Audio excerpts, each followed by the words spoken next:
January 1944, 22,000 feet over Germany. A lone P-51 Mustang cuts through frozen air. Pilot's call sign, Baker 23. Age, 19. Combat missions completed, 0. This is his first time over enemy territory. 13 109s close the circle. Veterans. Combined kills between them, over 400 Allied aircraft. They've done this before, isolated prey, textbook execution. 4 minutes until the American runs out of altitude, options, and luck. Maybe less. Baker 23's wingman is gone. Flak burst separated them 6 minutes ago. Radio, static. Navigation, compromised. Fuel, enough for maybe 30 minutes if he doesn't use combat power, which he's about to. Lead German Captain Walter, 87 kills, signals the formation. Standard doctrine, box formation, altitude advantage, patience. The Mustang has nowhere to go. Cloud cover 8,000 feet below. German-controlled airspace for 200 miles in every direction. The mathematics are simple. The American is already dead. Walter keys his radio. 13 against 1, make it clean. His pilots acknowledge they've flown together for 2 years. This won't take long. Baker 23 sees them, counts them, 13. His training manual covered this scenario in exactly 1 sentence. If outnumbered more than 3 to 1 by enemy fighters, immediate evasive action and egress to friendly territory is mandatory. He's outnumbered 13 to 1. Friendly territory is 200 miles west. His P-51, the plane his instructor called a flying coffin last month, is all he has. 4 minutes. The first attack comes from his 6 o'clock high. Walter himself. Textbook bounce. The Germans' guns open at 400 yards, well within killing range for an experienced pilot against a rookie.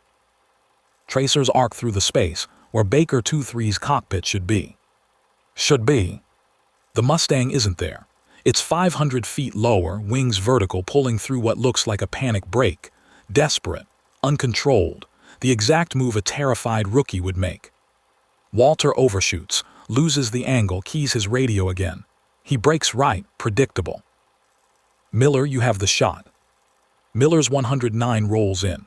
Same setup, same attack geometry, guns at 350 yards.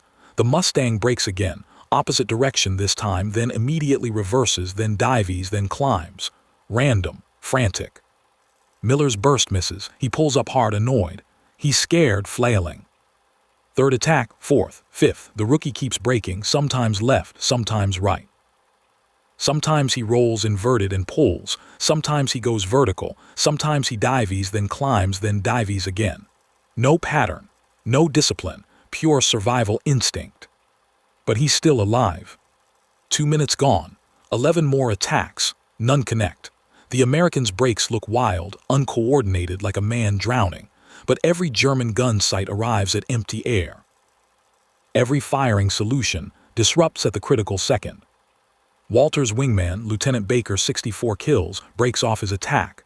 Something's wrong. He shouldn't still be flying. The 13th attack, Walter commits fully. He knows where the rookie will break. Has to be right, can't be left again. The Mustang's already bled too much speed. The Mustang breaks left. Walter's burst saws through space the P-51 occupied 1 second ago. How? The rookie had no energy for that break. Physics said no.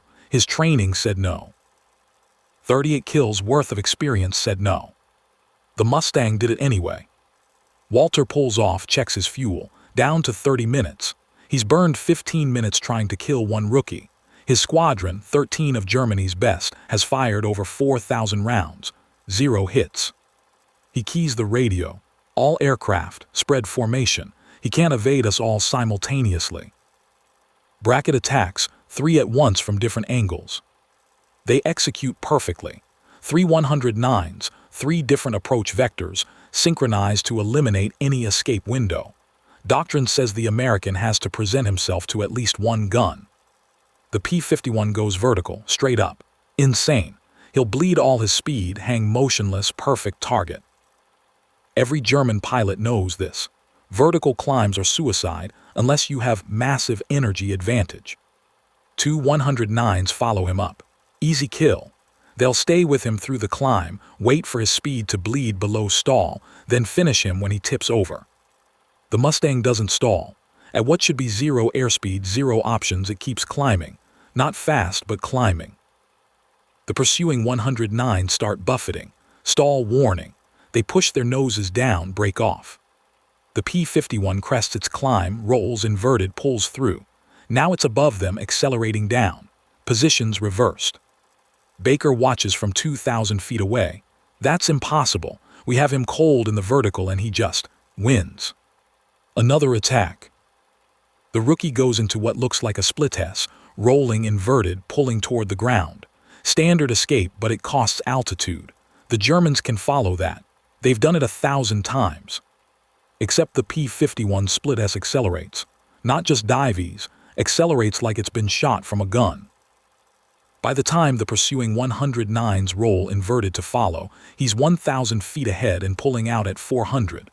The Germans pull harder. Their vision grays. Their aircraft shake at the edge of structural limits. The Mustang pulls out at a steeper angle, higher speed. No visible strain. Miller breaks off his attack. Walter, I had firing solution twice. Both times he displaced before I could shoot. Not after, before. Like he knows where my guns will point. Walter checks his watch. 3.5 minutes. The rookie is still alive. Still evading. Still breaking every rule about energy, maneuverability, and survival in a 13 versus 1. Doctrine says this doesn't happen. Experience says this doesn't happen. Mathematics says this doesn't happen. It's happening. Walter calls for a briefing. Mid-combat. 13 fighters circle at a safe distance while their lead tries to understand what he's seeing. Assessment now. Baker responds first. Pure luck. He's panicking, braking randomly. Probability says some of them will work. Miller agrees. Look at his brakes. No technique, he's flailing. We're just unlucky in our timing. The other pilots concur. Lucky evasion, statistical anomaly. Keep shooting, laws of probability will correct. Walter considers this. It fits the data. The rookie's brakes look desperate, uncoordinated. There's no visible skill, no recognizable technique. He's a drowning man thrashing in water, and sometimes thrashing works. Confirmed, we continue.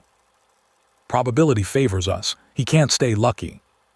They re-engage. Disciplined, professional, 13 against 1. Mathematics. 3 more attacks. The rookie's brakes look even more desperate. He's scared. Radio intercept confirms he's breathing hard, calling for help that isn't coming. One brake nearly stalls him. Another takes him within 50 feet of a mid-air collision with Baker's wingman. Sloppy. Terrified, lucky. But still alive. Attack 19. Walter positions perfectly. The rookie brakes right, wild, uncontrolled. Walter's already compensating for that. His guns track through the brake. Firing solution locked. Deflection calculated. Trigger squeeze. The Mustang's brake doesn't complete. Halfway through the right roll, it reverses. Not smoothly, abruptly, violently, like the pilot changed his mind mid-maneuver. Walter's burst passes behind the tail. That wasn't luck. That was a tactical reversal, a bait. Baker sees it too. Walter, did he just fake that brake? Walter doesn't answer immediately. He's thinking. The rookie's brakes don't look skilled. They look random, but random would have gotten him killed by attack 5. This is attack 19. Statistics don't work that way. 13 expert pilots, 19 attacks, 5,000 plus rounds fired. Probability should have corrected by now. Continue attacks, stay disciplined. 3 more attempts. The rookie's P-51 pirouettes through their fire like it's dancing. Sometimes the brakes look random. Sometimes they look desperate. But every single one, 22 attacks now, works. Fuel warnings light up across the German formation. They've been in combat for 4 minutes. Burn rate, maximum. Range to base, 40 minutes. Margin for error, shrinking. One of the younger pilots, Lieutenant Frederick, 12 kills, voices what they're all thinking. This isn't luck. Lucky doesn't survive 22 attacks from us. Walter checks his own fuel. Down to 25 minutes of combat power. He's burned half his reserves trying to kill one rookie. One terrified, flailing, impossibly lucky rookie who shouldn't be alive.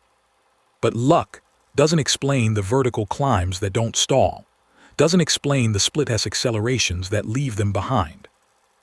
Doesn't explain brakes that reverse at the exact moment to defeat a firing solution. Baker keys his radio. Walter, what if he's not a rookie? The formation holds position. 13 German fighters circling one P-51 that refuses to die. The theory shifts. Luck didn't keep him alive for 4 minutes. Something else did. The theory spreads through the formation like fire. What if Baker 2-3 isn't a rookie at all? Walter examines the evidence. The American's brakes look panicked. His radio calls sound terrified. His maneuvers appear desperate, but results don't lie. 22 attacks, 0 hits. That's not luck, that's something else. Baker, your assessment, is he skilled? Baker watches the Mustang circle 3,000 feet below, maintaining defensive position. His technique looks terrible, but his timing is perfect. Every brake happens exactly when it needs to, not a second early, not a second late. Miller adds, and the vertical work. No rookie knows how to use the vertical like that. That's advanced energy management. Walter keys the entire formation. New theory, he's not a rookie, he's a veteran pretending to be one, possibly testing new tactics. Possibly bait for a larger formation we haven't seen yet. The implication settles over the squadron. If he's bait, where's the trap? Walter scans the sky. Empty. No contrails, no radar contacts. Just one P-51 that refuses to die. We test the theory. Frederick, coordinate attack from opposite vectors, force him to choose. A rookie panics. A veteran makes the optimal choice. We'll know which he is. The two fighters position themselves. Frederick high and right, low and left. Both attack simultaneously, converging on the Mustang from angles that eliminate all escape options except two. Break toward Frederick and accepts guns, or break toward and accept Frederick's. A rookie would freeze. A veteran would calculate which firing solution is weaker and take that risk. The P-51 does neither. It rolls inverted and pulls straight down, not toward either German, but perpendicular to both attack vectors. The maneuver bleeds altitude but defeats both firing solutions simultaneously. By the time Frederick can adjust, the Mustang's already 2,000 feet lower and accelerating away. That wasn't panic. That was geometry, tactical calculation executed under pressure. Walter keys his radio. Did you see that? He didn't choose between threats. He created a third option. That's not rookie instinct. That's training. Miller agrees.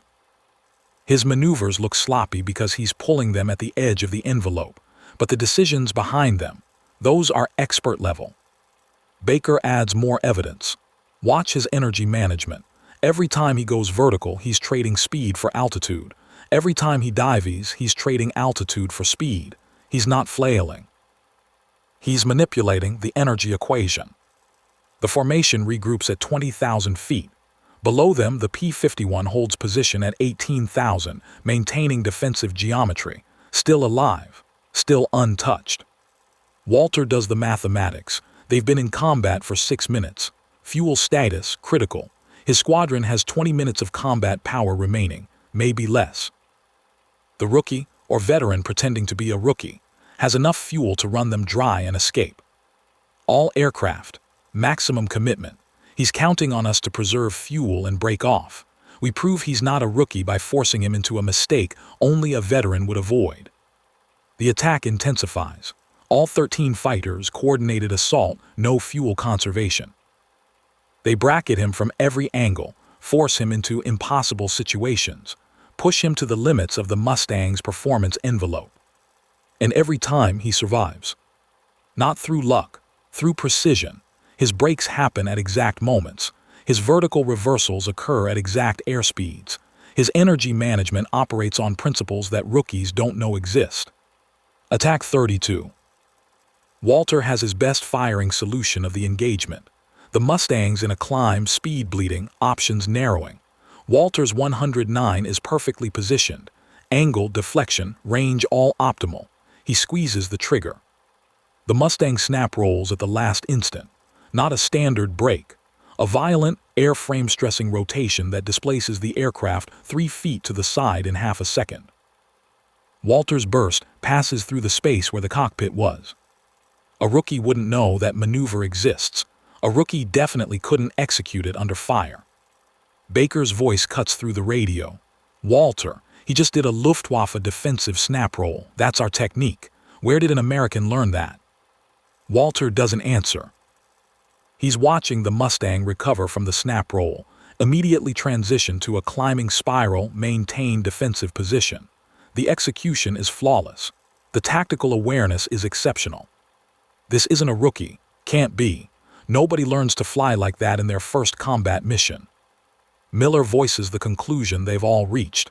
He's a plant, an American ace pretending to be inexperienced. They're testing something, new tactics, new doctrine. We've been fighting a deception. The theory fits perfectly. It explains everything. The impossible survivability, the expert-level decisions disguised as panic, the energy management that defies rookie capabilities, the defensive maneuvers that belong in advanced training, not first missions. Walter checks his fuel one final time. 15 minutes of combat power, not enough to continue the engagement and make it home. The decision calcifies. All aircraft, disengage, return to base. He's not worth the fuel cost. One by one, the 109s break off. 13 aircraft that arrived expecting an easy kill. 13 pilots who just spent 8 minutes failing to shoot down a rookie, who wasn't a rookie at all. As they turn west toward home, Baker keys the radio one last time. Walter, what was his real experience level? 50 missions, 100. Walter watches the P-51 in his mirror, maintaining position, still defensive, still untouched. Does it matter? We couldn't kill him. Rookie or ace, didn't make a difference. The formation climbs to cruise altitude. Behind them, the Mustang turns west, toward Allied lines, toward safety. Toward home. The engagement is over. Baker 2-3 survived. 13 of Germany's best couldn't kill him. But nobody knows why. The debriefing at the German airfield happens in silence. 13 pilots, combined experience, 847 kills.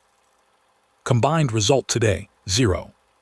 Walter stands in front of the map, trying to explain what they saw. The American pilot designated Baker 2-3 engaged our formation at 22,000 feet over grid reference. The squadron commander interrupts. Engaged, you engaged him 13 against 1. Yes, sir. And he evaded for 8 minutes, unharmed. The room goes quiet. The commander leans forward. 13 aircraft, 8 minutes, 0 hits, explain. Walter tries.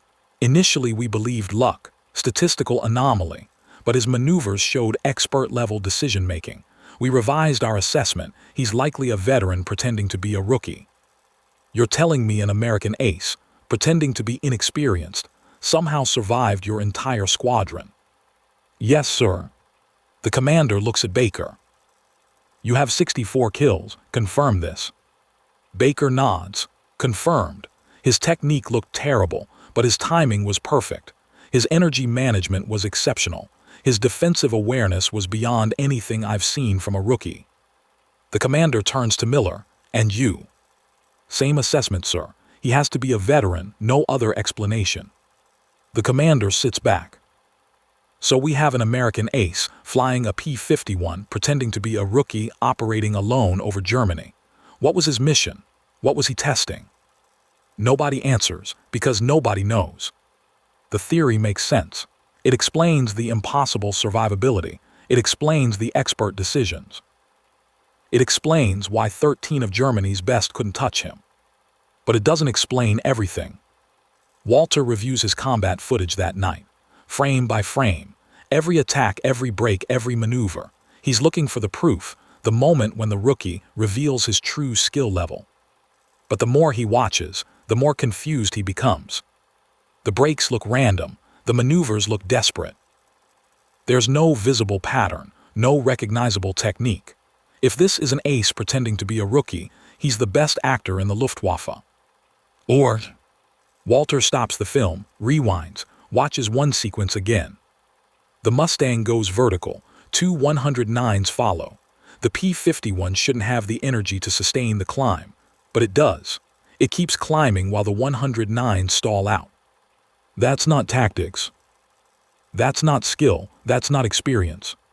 That's physics. The P-51 has an aerodynamic advantage the 109 doesn't. Something about its design allows it to do things that shouldn't be possible. Walter reviews more footage, every vertical engagement, every high-speed dive, every impossible maneuver. The pattern becomes clear. The Mustang isn't defying physics. It's exploiting physics the 109 can't access. The rookie's decisions look random because he's not making tactical choices. He's making physics choices. Go vertical where the Mustang wins. Dive where the Mustang accelerates. Reverse where the Mustang can turn. It's not skill. It's the aircraft. The P-51 Mustang, the flying coffin that everyone mocked, has a performance envelope that makes it nearly untouchable in specific flight regimes. And the rookie, in his 8 minutes of sheer terror, accidentally discovered every single one of those regimes. Walter sits back. The theory crystallizes. He wasn't fighting an ace pretending to be a rookie. He was fighting an aircraft that turned a rookie into something aces couldn't kill. The question isn't why the rookie survived. The question is, what can the Mustang do that they can't? The answer wasn't in the pilot, it was in the machine. Baker 2-3, real name Lieutenant James Harmon, 19 years old, 8 hours total combat time, didn't survive through skill. He survived because the P-51 Mustang was fundamentally different from every other fighter in the sky. The Germans didn't know this yet, neither did most Allied pilots, neither did Harmon, but the aircraft knew, and it saved his life 36 times in 7 minutes. The secret was in the wing. North American. ON's engineers had designed the P-51 with a laminar flow airfoil, a wing shape so aerodynamically efficient it seemed to come from a different era of aviation. Conventional wings of 1944 generated turbulent airflow, creating drag that bled energy. The P-51's wing maintained smooth, laminar airflow across its surface up to 450. In practical terms, the Mustang kept its energy when other aircraft lost theirs. When Harmon pulled into that first vertical climb, the one that should have bled all his speed, the P-51's wing maintained efficiency through the maneuver. The 109s following him had conventional wings. Their energy bled away. They stalled, he didn't. Physics versus physics, the P-51 won. The laminar wing alone wasn't enough. Paired with it was the Rolls-Royce Merlin engine 1695 horsepower, meticulously engineered for high-altitude performance. The 109's engine produced comparable power, but not comparable efficiency. At 22,000 feet, the Merlin operated at peak performance. The operated at reduced capacity. More power, more efficiency, better energy retention. When Harmon accelerated out of that split test, the one that should have left him vulnerable, his Merlin engine pushed him to 450 in seconds. The pursuing 109s hit compressibility issues at 420. Their controls stiffened. Their aircraft shook. They had to slow down or risk structural failure. The P-51 didn't slow down. Its engineers had designed it for speeds other fighters couldn't safely reach. Every impossible maneuver Harmon performed, every vertical climb, every high-speed dive, every sustained turn, worked because the P-51's engineering allowed it. The Germans weren't fighting a skilled pilot. They were fighting aerodynamic superiority. Consider the vertical climbs. In a conventional fighter, climbing requires trading speed for altitude. Slow climb equals vulnerable target. The P-51's laminar wing and powerful engine maintained climb performance at speeds where other fighters stalled. Harmon could climb fast and sustain that climb longer. The 109 couldn't match it. When German pilots tried to follow his vertical climbs, their aircraft buffeted, stalled, forced them to break off. Same maneuver, different results. The aircraft made the difference. Consider the high-speed dives. At 450, most fighters of 1944 experienced control problems. Elevators stiffened. Trim became ineffective. Recovery from high-speed dives was difficult, sometimes impossible. Pilots died pushing their aircraft past safe dive speeds. The P-51 was designed for high-speed flight. Its controls remained effective at speeds that forced other fighters into straight-line flight or dangerous recoveries. When Harmon dove at 450 plus and pulled out cleanly, he wasn't displaying exceptional piloting. He was using a capability built into his aircraft. The Germans in their 109s couldn't follow those dives safely. Their aircraft weren't built for it. Consider the sustained high-G turns. Turning requires energy. The turn, the more energy bleeds away. Most dogfights in 1944 involved a series of turns where both fighters bled energy until one made a mistake or ran out of options. The P-51's laminar wing retained energy through sustained turns. When Harmon pulled continuous 5G brakes 36 times over 7 minutes, his aircraft maintained fighting speed. The pursuing 109s bled energy with every turn. They emerged from each engagement slower, lower, more vulnerable.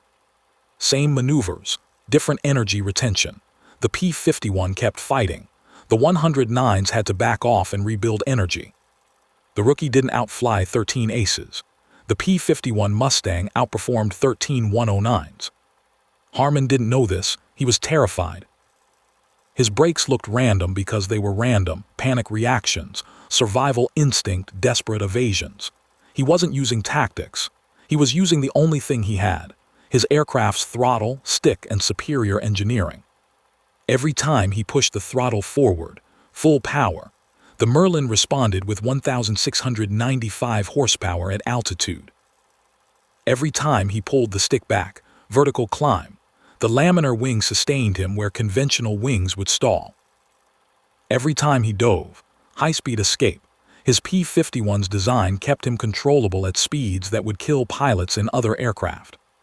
He survived because North American aviation's engineers had built an aircraft that could do what no other fighter could do in 1944: maintain energy, sustain speed, and keep fighting in regimes where other aircraft failed. The Germans didn't fight a pilot. They fought a revolution in aeronautical engineering, and they lost. Walter, 87 kills, couldn't understand it at the time. He would learn later, after the war, after captured P-51s were tested, after German engineers studied the laminar wing design, that his squadron had fought an aircraft a generation ahead of their own. In January 1944, over Germany, 13 expert pilots in good aircraft encountered one terrified rookie in a superior aircraft. The rookie survived because engineering beat experience.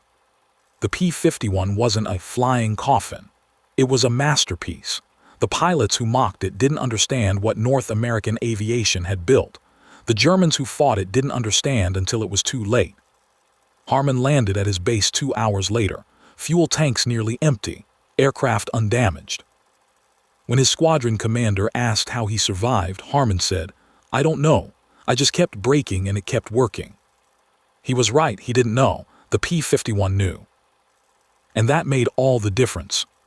Captain Walter didn't understand what happened until May 1945. 4 months after Germany's surrender, American technical intelligence teams arrived at former Luftwaffe bases to catalog captured equipment and interview pilots. Walter, now a prisoner of war, was among those interviewed. His 87 kill made him valuable for intelligence purposes. An American engineer asked him about his encounters with P-51s. Walter described the engagement over Germany in January 1944. The rookie who wouldn't die, 13 fighters, 7 minutes, 36 attacks, 0 hits. The engineer nodded, the laminar wing. Walter didn't understand. The engineer explained. North American aviation had designed the P-51 with a revolutionary airfoil that maintained smooth airflow at high speeds, lower drag, better energy retention, superior performance in every regime that mattered in combat.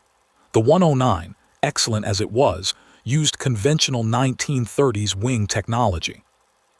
Against a P-51, the 109's advantages, tight turning, good climb rate, experienced pilots weren't enough. Walter asked the critical question, when did you know the P-51 was superior? The engineer's answer, before we built the first one, it was designed to be superior. Every specification, every component, every engineering decision was made to create an aircraft that would dominate everything flying in 1944. Walter was silent. Then, we were told the P-51 was inferior. Our intelligence said it had problems, engine failures, structural issues. We called it the flying coffin. The engineer smiled, not cruelly, just factually. Early models had problems. The engine wasn't good at altitude, but by late 1943, we'd re-engined it with the Merlin. After that, it was the best fighter in the world. Your intelligence was 2 years out of date. 2 years. Walter and his pilots had fought an aircraft they didn't understand because their intelligence told them it was inferior. They'd attacked with tactics designed for superior aircraft versus inferior aircraft. Those tactics failed because the fundamental assumption was wrong. The American wasn't lucky. He wasn't a secret veteran. He was a rookie in a superior machine. The machine did the work. Walter asked about the pilot. Is he still alive? Lieutenant James Harmon, yes, still flying P-51s. He completed 47 combat missions, never shot down, not once. Walter considered this. A rookie with zero experience flying the best fighter in the world survived his first encounter with 13 aces, then survived 46 more missions, not through skill development, through aircraft superiority. The engineer added one more detail. After your engagement, Harmon's squadron commander reviewed his gun camera footage and flight data. The maneuvers you described, the vertical climbs, the high-speed dives, the sustained turns, all of them were within normal P-51 performance parameters. Harmon didn't do anything exceptional. He just used his aircraft's capabilities. Normal performance, nothing exceptional. The P-51 made it routine. Walter thought about the 13 pilots under his command that day. Veterans, professionals, men with hundreds of kills between them. They'd failed to kill one rookie not because they weren't skilled enough, but because they were flying inferior aircraft. He asked the final question. How many P-51s did you build? Over 15,000. 15,000. 15,000 aircraft that could do what that rookie's aircraft did. Energy retention, high-speed performance, superior engineering. The Luftwaffe had fought the P-51 throughout 1944 and 1945, losing pilots and aircraft at increasing rates, never understanding that they were fighting an engineering revolution. Walter's 87 kills, earned over 3 years against inferior Allied aircraft, meant nothing against the P-51. His experience meant nothing. His tactics meant nothing. The aircraft decided the outcome. Before that January day in 1944, Walter believed pilot skill determined air combat outcomes. After that day, he knew better. Engineering decided. The better machine won. Germany had built good fighters, the 109, the 190, the Me-262. But good wasn't enough when the enemy built a masterpiece. The P-51 wasn't just better. It was a different category of weapon. The American engineer finished the interview. One more thing. That engagement in January 1944, your squadron fired over 7,000 rounds at Lieutenant Harmon. We analyzed his aircraft after he landed. 0 hits, not even close. Walter had assumed some rounds connected but didn't cause critical damage. No, 0 hits. 7,000 rounds fired by 13 expert pilots. Not one bullet touched the Mustang. That wasn't luck. That was aerodynamic superiority so complete that the rookie's random evasions, powered by the P-51's energy retention, made him untouchable. In May 1945, sitting in an interrogation room with an American engineer, Captain Walter understood what he'd fought in January 1944. Not a pilot, an engineering revolution, and he'd lost before the first shot was fired. Lieutenant James Harmon completed his tour with the 357th Fighter Group in September 1944. 47 combat missions, 0 losses, 12 confirmed kills, 10 109s, 2 190s. He never encountered Captain Walter again. Neither man knew the other's name until after the war, when historians matched combat records and identified the January 1944 engagement as one of the most lopsided survivals of the air war. Harmon's squadron mates asked him how he survived his first mission. He told them the truth. I panicked, broke randomly, got lucky. His squadron commander knew better. The gun camera footage showed a rookie making amateur evasions, but making them in an aircraft that turned amateur evasions into effective tactics. The P-51 made up for inexperience. That was its genius. By mid-1944, the P-51 Mustang dominated European skies. Luftwaffe pilots learned to avoid engagements with Mustangs when possible. When engagement was unavoidable, German doctrine shifted. Hit fast, disengage fast, never enter sustained combat. The P-51's energy retention meant any extended fight favored the American aircraft. The flying coffin reputation disappeared by summer 1944. Pilots requested P-51 assignments. The aircraft that had been mocked in 1943 became the most desired fighter in the European theater by 1944. Word spread. The Mustang kept you alive. Statistics supported this. P-51 units had lower combat loss rates than P-47 units, P-38 units, or any other Allied fighter. Not because P-51 pilots were better, but because the aircraft was better. It compensated for mistakes. It enabled aggressive tactics. It brought pilots home. Harmon survived the war and returned to civilian life. He became an aeronautical engineer, inspired by the aircraft that saved his life. He worked for North American Aviation from 1947 to 1982, contributing to designs for the F-86 Sabre, the F-100 Super Sabre, and eventually consulting on early stealth aircraft programs. In a 1978 interview, Harmon was asked about his first combat mission. I was terrified, made every mistake a rookie could make, broke when I should have extended, climbed when I should have dove, reversed when I should have committed. The P-51 saved me despite my incompetence. The interviewer asked if he believed pilot skill mattered in air combat. Harmon's answer, skill matters, but engineering matters more. A skilled pilot in an inferior aircraft loses to an average pilot in a superior aircraft. I was proof.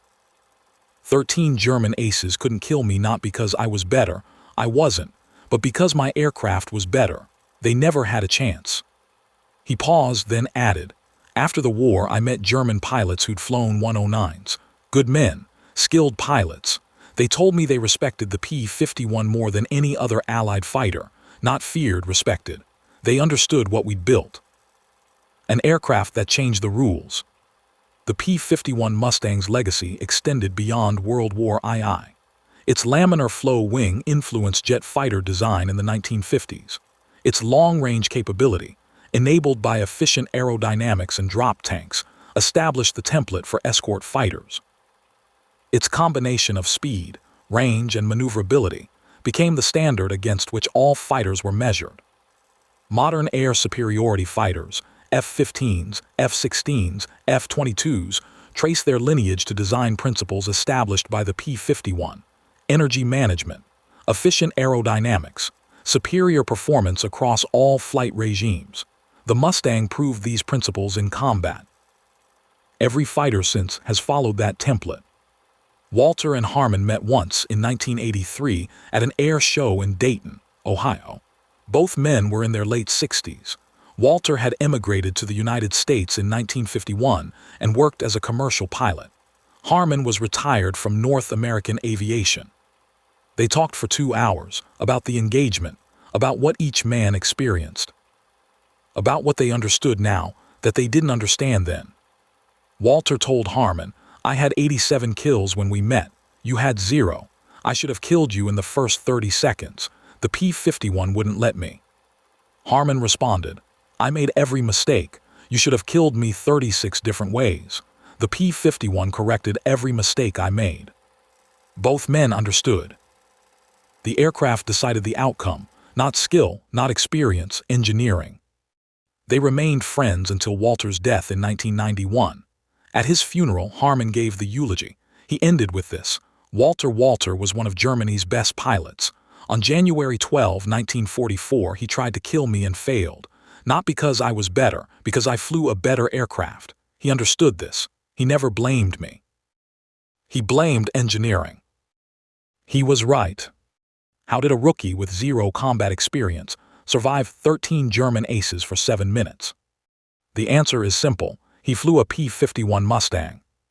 The complex answer: North American aviation's engineers designed an aircraft with a revolutionary laminar flow wing and paired it with a Rolls-Royce Merlin engine, creating a fighter with superior energy retention, high-speed performance, and control characteristics that exceeded every contemporary fighter's capabilities.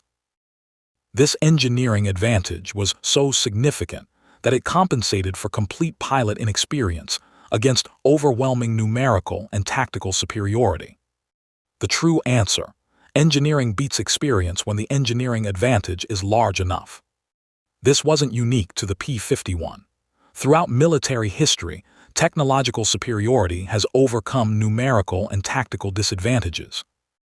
The English longbow at the German Tiger tank in 1943, the F-15 Eagle's 104-0 kill ratio. Superior technology, properly applied, changes the rules of engagement. The P-51 changed the rules of air combat in 1944. Before the Mustang, fighter combat was about pilot skill, tactics, and aircraft quantity. After the Mustang, it was about energy management and sustained performance. The aircraft that could maintain speed through maneuvers, retain energy in vertical flight, and control effectively at high speeds dominated. The 109 was a 1930s design, refined through years of combat, excellent for its era. The P-51 was a 1940s design, incorporating lessons from early war failures. It represented the next generation. Walter's 13 aces flew previous generation aircraft against next generation technology. They never had a chance. Modern fighter pilots learned this lesson in training.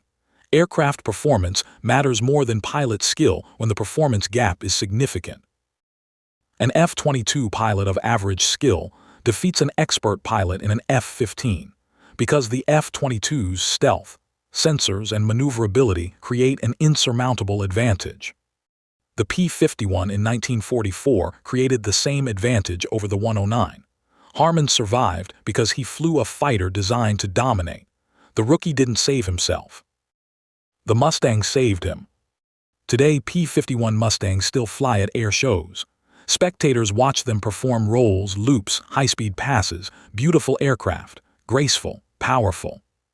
Few spectators know what those aircraft represent.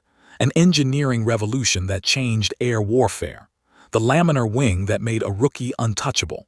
The Merlin engine that pushed him faster than pursuit could follow. The design philosophy that prioritized sustained performance over peak performance. The P-51 wasn't just a fighter. It was proof that engineering excellence creates tactical superiority. Harmon understood this. Walter understood this. Every pilot who flew the Mustang in combat understood this. The aircraft did the work. Pilot skill mattered, but the machine mattered more. When people mock a weapon system before understanding its capabilities, they repeat the mistake of those who called the P-51 a flying coffin. Appearances deceive. Performance reveals truth. The P-51 Mustang looked like another fighter. It performed like a revolution. That difference saved James Harmon's life on January 12, 1944. And saved thousands of Allied pilots' lives throughout 1944 and 1945. How did one rookie escape 13 aces in 4 minutes? Superior engineering gave him an aircraft that couldn't be caught, couldn't be outmaneuvered, and couldn't be killed by previous generation fighters. The machine made the difference.